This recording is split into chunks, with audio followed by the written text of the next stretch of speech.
চুপ হবে এবং বলবে যে কতকাল যুদ্ধ চালাবে, আমরা তো প্যারালাইজিং লাইফ লিড করতেছি, even we are not in a position to go to the airport to leave the country for our safety. এটা স্ট্র্যাটেজি আছে, এটা যুদ্ধের স্ট্র্যাটেজি হিসেবে ইরান এটা করেছে।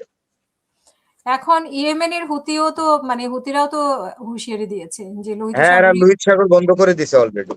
দিয়েছে। হ্যাঁ, রেড সি, যেটা রেড সি দিয়া ওই ইসরায়েলের অনেক ইয়া যায়, ইসরায়েল তেল আনে রেড সি দিয়া, তার পাইপলাইন তেলের, বুঝছেন না? তো হুতিরা বলছে যে স্টপ ইট, তাহলে তো ইসরায়েল বরং ইসরায়েলের যে সামরিক মুখপাত্র আইডিএফ এর, বুঝছেন, মানে ইসরায়েলের ডিফেন্স অথরিটি, আইডিএফ এর মুখপাত্র বলছে যে ইরান কিন্তু ইসরায়েলে আক্রমণ করে বিরাট ভুল করলো। তাহলে কি ভুলটা করলো, কনসিকুয়েন্সটা আমরা দেখি একটু, লেট আস সি, ওয়েট, কে কার ভুল দেখবে। বিরাট একটা ভুল করে ফেলেছে। তো ইরান তো আবার না, মারাত্মক ভুল করেছে ইরান, মারাত্মক। কি মারাত্মক ইরান ভুলটা করেছে আমরা একটু দেখি। এবং দূরত্ব কতটুকু জানেননি? 13-1400 কিলোমিটার। ইরানের বর্ডার থেকে ইসরায়েলের বর্ডার হলো প্রায় 1400 কিলোমিটার। 1400 কিলোমিটার থেকে এসে তোমার মতো লোক 17 লক্ষ বর্গ কিলোমিটারের দেশে তুমি ইসরায়েল কি যে পশমটা ছিড়বা ইরানের, এটা আমাদের জানা আছে। কিন্তু আবার সৌদি বিমানবন্দরে দেখলাম হামলা হলো, কিন্তু ইরান বলছে যে ইরান করে। সৌদি এটা করে না, এটা ইসরায়েল কইরা সৌদি ইরানের দৌড় দিচ্ছে। আমি মনে করি সৌদি আরব, কাতার এবং কুয়েত, আরব আমিরাত তো কথা শুনে না, বাদ দিলাম, বাহরাইন এবং ওমান, এই 3-4টা রাষ্ট্রের সতর্ক হইতে হবে, কারণ ইসরায়েল এখন স্যাবোটেজ করে নাম দিবে ইরানের উপরে। I think that these countries should be cautious enough exactly to justify the attack, exactly where these attacks are coming from. It is very, very important.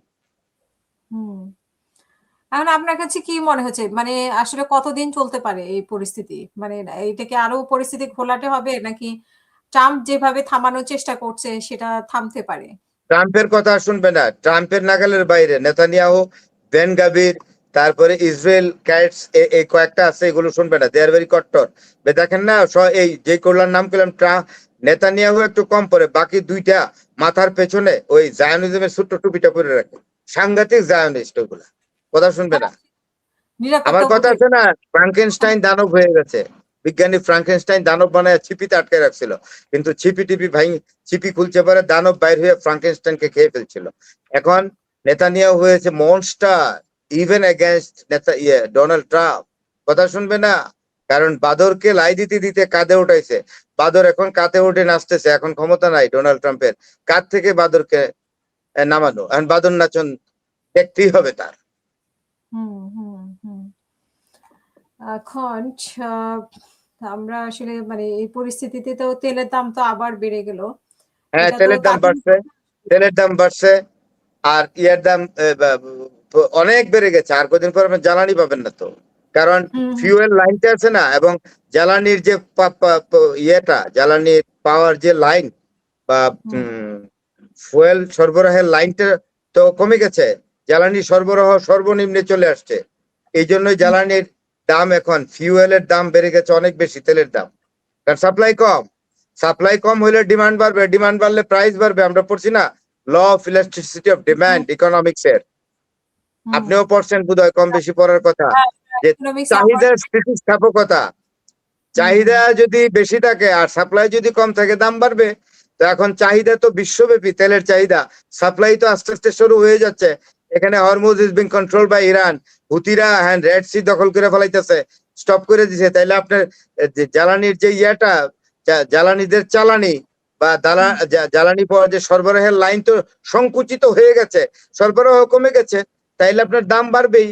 আর কয়দিন পরে গাড়ি চালাইতে পারবেন না জ্বালানির জন্য। আপনি পারবেন কিনা জানি না, ইংল্যান্ডের ব্যাপার আলাদা, বাংলাদেশের মানুষ পারবে না।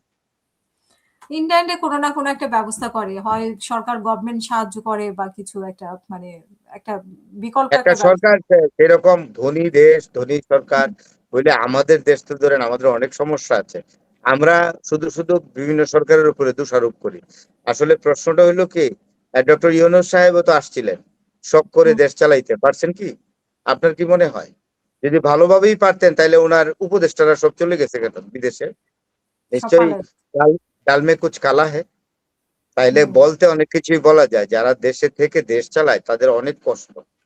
মানে দেশটা তো একটা তৃতীয় বিশ্বের দেশ চালানো যে কত কষ্টের ব্যাপার।